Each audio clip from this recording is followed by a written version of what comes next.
Hello everybody and welcome back to Expert Examiner IELTS. My name is Glyn and in this video we're going to do something different. So I'm going to take a look at a video from Ross IELTS Academy.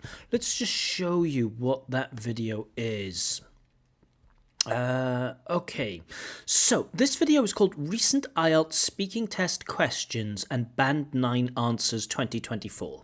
Right, so the idea of this video is that the experts at Ross IELTS Academy, they will show you some examples of some recent questions that have appeared, and they're dealing with questions in Speaking Part 3. So they will show you some questions from Speaking Part 3, and then one of their experts will give you a demonstration of a Band 9 answer. I don't know where Ross IELTS Academy are based. I think they might be based in Iran, and the expert here, she isn't an L1 English user, but she is a very, very high level English user. I believe she's Iranian. Just based on some of the pronunciation features, it sounds just a little bit Iranian. But let's take a look at her answers and let's see if they are Band 9 answers or not, and let's give some feedback on them. Because even if they're Band 9, there could potentially still be points of improvement, or maybe even there are some good points in there which are worth evaluating. This should be fun. I haven't seen this video yet.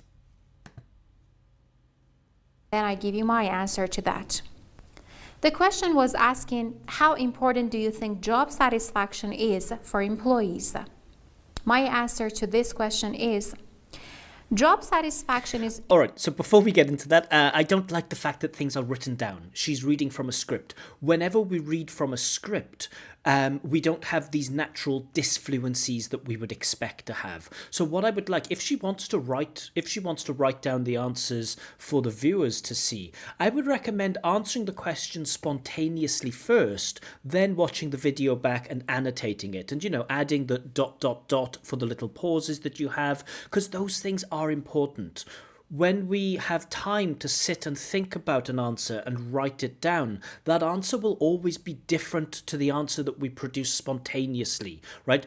As linguists, when we analyze language, we look for features of prepared language, speeches, written tasks, and features of spontaneous language, which is, having a question and answering it immediately. So I don't like the fact that it's a speech, that it's written down and that it's prepared. I understand that Ross IELTS are probably trying to demonstrate, a perfect example, and so writing it is useful.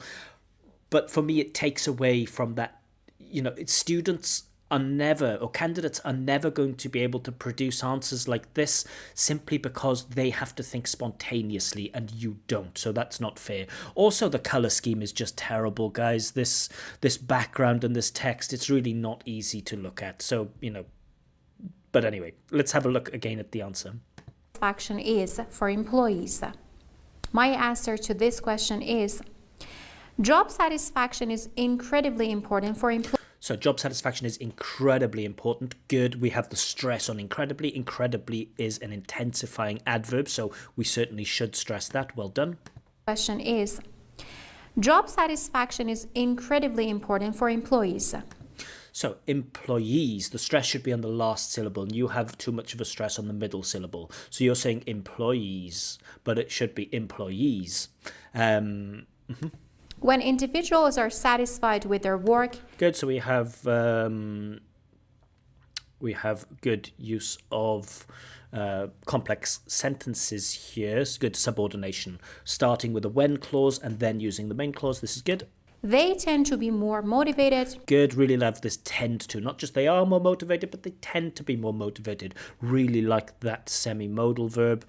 Motivated is also a topic-specific language. Productive and committed. Cool. Motivated, productive, and committed. I really like this rule of 3. In general, long lists are bad, but lists of 3 words are absolutely fine. Motivated, productive, and committed are excellent pieces of vocabulary to talk about job satisfaction. Cool. Job satisfaction also promotes... So good cohesion there. Job satisfaction also, to show that we're moving on to a new point, she uses also. Overall well-being and mental health. Well-being, so it's with a w, not with a v. So this is well-being. And also the stress is on well-being.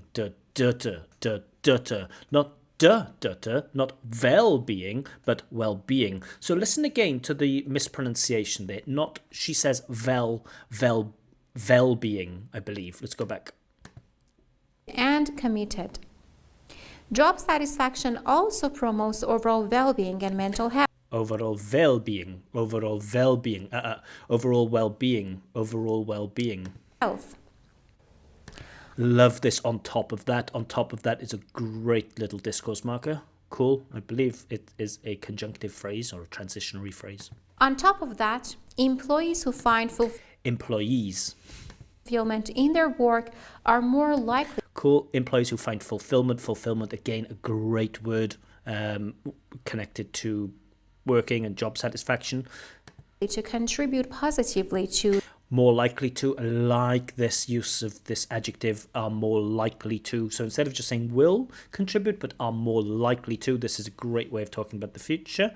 To contribute positively. the workplace environment and have a higher likelihood of long-term career success. Okay, so apart from the fact that it's a speech, and that prepared speech kind of, makes it sound not very conversational. Vocab, definitely 9. Fluency and coherence. I won't give a score for fluency and coherence simply because it's a prepared speech, and I feel like I'm not going to judge that as a speaking criteria. Grammar, a range of sentence types, and we have that nice construction to talk about the future. We get that tend to, which is vocab, but it's also kind of grammar. Probably enough for a 9. Of course, we judge grammar. It's difficult to judge grammar on just one answer. But certainly, if all of the answers feature this variety of grammar, of sentences and structures, then it would be a 9. And in terms of pronunciation, maybe an 8, maybe a 9 or an 8. So I'm between an 8 and a 9 at the moment. So firstly, the pronunciation is super clear, very good. She shows very good aspects of sentence stress. The intonation is really wonderful. Just a couple of slips with like employees and well-being. So minor slips, not a problem. But if we get too many of those slips, the pronunciation might drop to an 8. As you can see, we are in the third. So she's going to do some analysis of herself, but I'm not interested in her analysis here. Let's jump to the next question. What are some factors that contribute to job satisfaction? My answer to this one is several factors result in job satisfaction. Firstly, having a sense of purpose and feel. So she puts the stress on several factors result in job satisfaction. I would say several factors result in job satisfaction because we have job satisfaction in the question itself. This means that we don't need to put that stress back on job satisfaction. Where'd you play football? I play football in the park. So in the park is the new information. Play football is old information. What are some factors that contribute to job satisfaction? Several factors result in job satisfaction. So we don't need to put that stress on job satisfaction again because it's already in the question. Let's just listen to it again. Satisfaction. My answer to this one is several factors result in job satisfaction. Firstly, having a sense. Love this use of firstly, very good sequencing word. Of purpose and feeling that one's work is meaningful and. Cool. I like this use of impersonal one. Very nice for substitution instead of using a pronoun or repeating a noun, we can often use one. Having a sense of purpose and feeling that one's work is meaningful. Yeah, very natural vocab, very topic specific, good stuff. And valued plays a significant role. Additionally, a positive working. So additionally, again, very good. So we're using a nice range of cohesive devices, but it really feels like an IELTS task 2 writing, no? This really feels like writing. Several factors result in job satisfaction. Firstly, da da da da da. Additionally, da da da da da. And then you might get finally, da da da da. That's how essays are planned, right? The spontaneous speech isn't like this. If I just think off the top of my head, right, what are some factors that contribute to job satisfaction? You think, well, I think it's like different for different people, right? For some people, like earning a big salary, that's job satisfaction. It doesn't actually matter what they do every day in their job. The important thing is at the end of the month, they get enough money to kind of allow them to do the things that they're interested in. Maybe they want to travel, or they want to, buy a new musical instrument or something like that. But for other people, salary's not quite so important, and it's actually the day-to-day things that are more important. Like a lot of people want to help people, for example, so they might work for charities, and seeing the result of their work, working hard and seeing that they're actually making a difference in people's life, that's job satisfaction, right? So my answer isn't as fluent as this candidate's, simply because I haven't sat and thought and written my answer down like an essay. I'm producing it spontaneously, so I have some of those natural disfluencies. This answer looks like an essay, and while it's very good and it has amazing features of grammar, vocabulary, and her pronunciation is good, it's unrealistic to give this model to students, because students in the speaking test won't have the opportunity to sit, think, and prepare an answer. So, yeah, I don't like it. Anyway, where were we? I think we were at additionally, weren't we? Additionally, a positive work environment.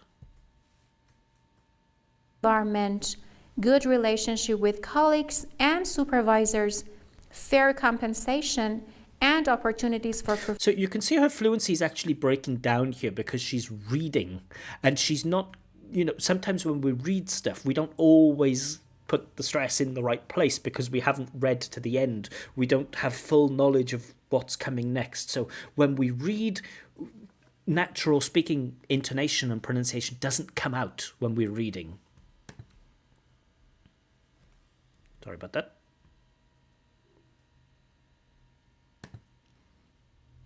Professional growth and development are crucial.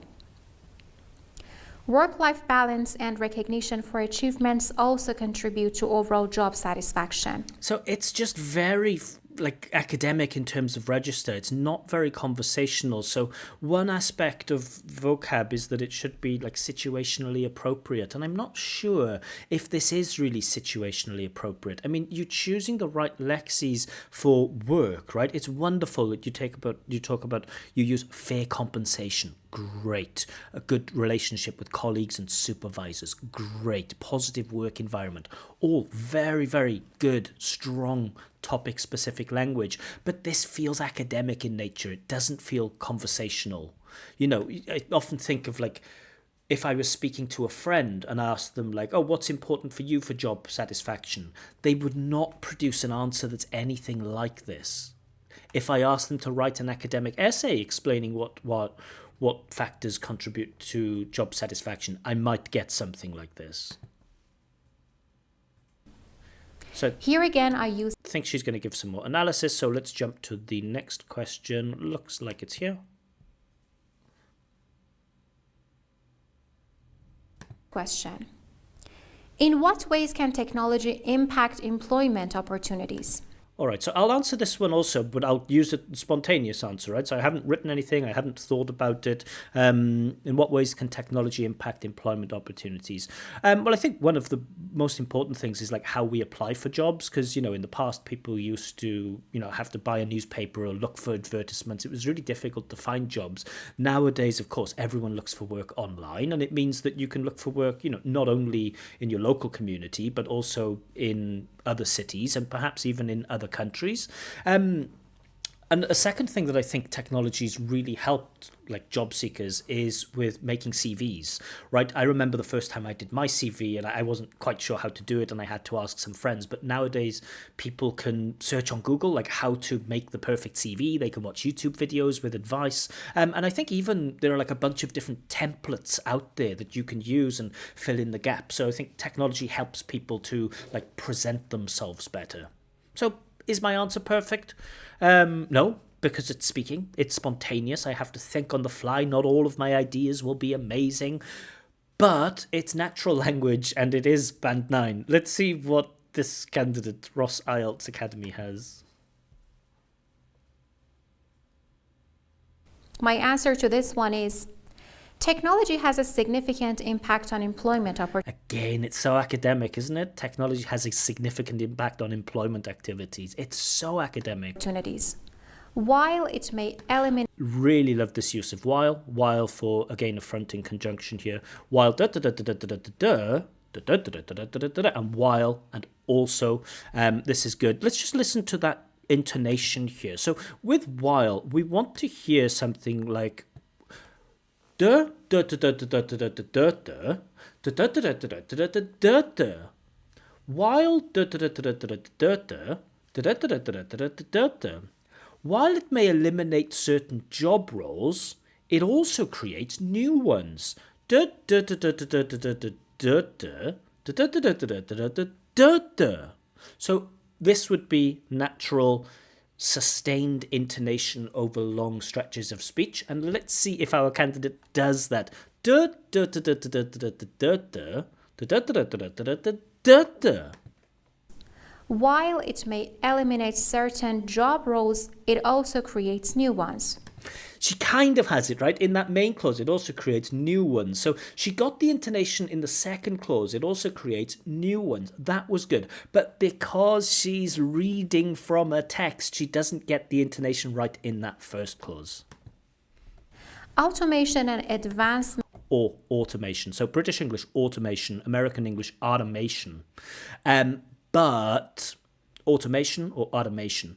But because of the AU, the candidate here is using a bit of ow, automation, but it's not ow. So this is true for almost all words with AU. In British English, author, automatic, autism, automation, court. When we see that AU in British English, it creates an or sound. Exceptions, of course, Audi, Australia, and Austria. In American English, like automation, automatic, artist, cart. So they have the R in American English or in British English, but not ow. And I think she says ow. Let's just hear it again. In technology can streamline new ones. Automation and Automation, advancements in technology can streamline processes, improve efficiency. Again, her intonation is breaking down because she's reading from a text. She's reading it like a speech and she doesn't use natural intonation. And open up doors for innovative jobs. Innovative. I don't know. Maybe some people say innovative. I don't know. Certainly in British English, pronunciation is innovative. If I was examining this, I would give her the benefit of the doubt and think, well, maybe innovative might be an accepted pronunciation of this word, but certainly the most common pronunciation is innovative. Technology also allows for remote work and Remote arrangements, expanding employment possibilities for individuals who may face geographical or physical limitations. Okay, I think maybe the cohesion is just a little bit lacking there. No, it's fine. We have I thought this was an adjective, but it's a participle, so it's fine. Remote work and flexible arrangements, expanding employment opportunities for individuals who may face geographical or physical limitations. Okay, yeah, no problem with the cohesion there. It looks a little bit like it's been written by ChatGPT. Sometimes I ask ChatGPT to write answers because I'm interested in testing AI's ability, especially with regards to its accuracy with IELTS, and this very much looks like a ChatGPT answer. So here again, I use some... Okay, and she's going to give more feedback. We'll just do one more question and then we'll leave it there. Oh, is that the final question? No, there's one more. Great. Question. The question was asking, do you think vocational training is important for young people entering the workforce? Again, I'll give my own model answer to this. So vocational training, where you actually study to learn how to do a job. Of course, it can be useful for some people, but it really does depend on the type of work that you're doing. So traditionally, we had like these vocational training, or we call them apprenticeships for jobs, like we call them trade jobs, right? Plumbers, electricians, carpenters, a lot of like manual work or technical work. And of course, vocational training is super important for that, because it doesn't matter how much you read something in a book or a manual, you really need like that on-the-job experience. You need to work alongside someone who's experienced, who's showing you what to do and lets you have a go in a controlled environment. But other jobs like working in a call center, I really don't think you need like extensive vocational training for that. So yeah, if you're kind of working in the realm of information, probably you don't need so much vocational training. But if you are doing something technical like plumbing or being an electrician, then yeah, it's super important. So again, that's my answer. Kind of natural, lots of like informal bits of language, but also relevant language connected to the topic. And let's see if we get yet another ChatGPT-ish essay-like answer. My answer to this one is vocational training is crucial for young So I noticed that she likes to use synonyms for important a lot, and crucial is a great synonym for important here. Good job. people entering the workforce. It provides them with practical skills and knowledge that are directly applicable to Applicable, not applicable, but applicable. specific industries or trades. Vocational training Maybe give some examples here. So it provides them with practical skills and knowledge that are directly applicable to specific industries or trades. Cool. If you're going to say specific industries or some industries or something like that, give some examples. It really helps to back up your answer and helps with the cohesion. So the examiner can listen and go, I see what you mean. Otherwise, I always think of it like this, that you have communicative achievement in an answer in writing or speaking if after I listen to you or read your task, I can go away and my friend can ask me like, okay, does she or he think that vocational training is important? And I can explain that answer in full. I don't feel like I can explain the answer in full here because I can only say, yeah, it's useful for specific industries. And if my friend says, what industries? I don't know because she hasn't told me. training enhances employability Enhances. So not enhances, but enhances. as it equips individuals Equips. So we get a lot of problems with individual word stress. I think her sentence stress is amazing. I think her pronunciation in general is very, very clear. Certainly this Ross IELTS person is an incredible English speaker. I don't want to take anything away from that because she speaks wonderfully well, but she does have a number of mistakes, specifically finding word stress. So enhances, employability, equips. with those skills that are in demand in the job market.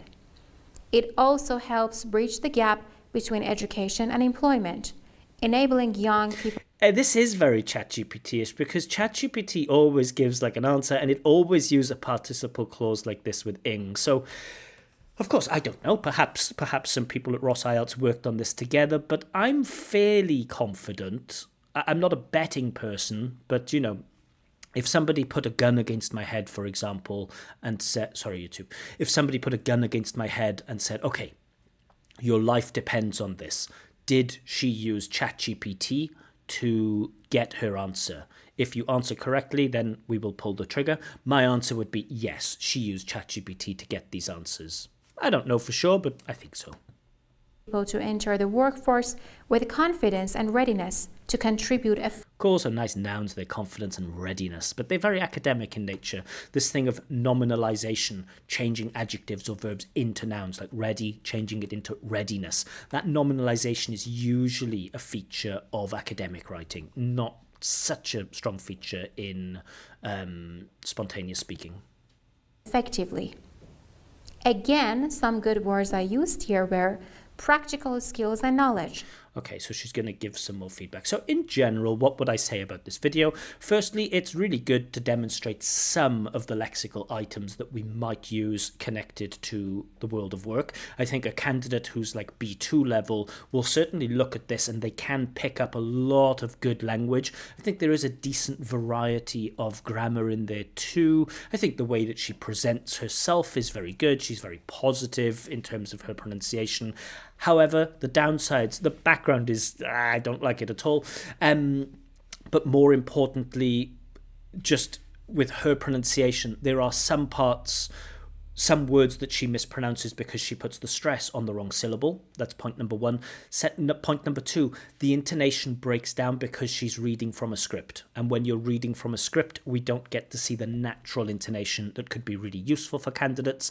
And thirdly, because you are approaching this task either by asking ChatGPT to create answers or by writing your answers first and reading them out, you get an unrealistic model answer. So when we give model answers to students, they don't have to be, something exactly that the students can use, but it should be similar in terms of its structure, in terms of its register, the type of words we use, the kind of disfluencies we use, like those fillers, it's kind of like, or those pauses to find content, not pauses to find language. So not a bad video. Certainly YouTube has a lot of bad content connected to IELTS. This is certainly not a bad video, but more natural answers to these questions would be so much more meaningful for your candidates.